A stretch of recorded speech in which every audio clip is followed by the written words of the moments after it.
Ja, 210. 53 janë të regjistruara, por më pak se gjysma e tyre do të hyjnë garës për zgjedhjet që po vijnë. Kësaj, në afatin prej 7 ditëve, pjesëmarrjen për këtë proces elektoral të jashtëzakonshëm e konfirmuan veç 22 parti politike. Sipas Komisionit Qendror të Zgjedhjeve, disa prej tyre, betejës së 7 qershorit, do t'ja mësyen të vetme, ndërsa disa të tjera kësaj rrugë i kanë hyrë duke i bashkuar forcat. Kështu, krahun njëra tjetrës i dhan 9 subjekte, duke i krijuar 3 koalicione. Bashkimin më të madh e bën lëvizja vetëvendosje me Guzon, Alternativen dhe Partinë Shqiptare Demokristiane.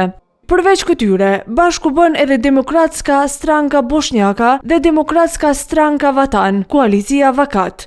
Ngjashëm vepruan edhe Partia e Ashkalinjeve për Integrim, Partia Demokratike e Ashkalinjeve të Kosovës dhe Lëvizja për Bashkëveprim, Ashkalit e Bashkuar. Në flet votim nuk do të figurojnë 9 subjekte politike: Nisma Social-Demokrate, Partia Demokratike e Unitetit, Balli Kombëtar i Kosovës, Lëvizja Qytetare Vatra, Bashkimi për Ndryshim Ana Morava, Partia e Drejtësisë, Srpski Nardoni Pokret, Partia Reforma Demokratike dhe Aleanca Kosova e Re nuk ja konfirmuan pjesëmarrjen KQZ-s. Mirëpo, numri definitiv i atyre që do të marrin pjesë në këto zgjedhje mund të dihet pas 10 majit, kur edhe përfundon afati për aplikim dhe certifikim të subjekteve të reja, përfshir koalicionet, nisma qytetare si dhe kandidatët e pavarur. Ultimatum kohor që ka nisur me 2 maj.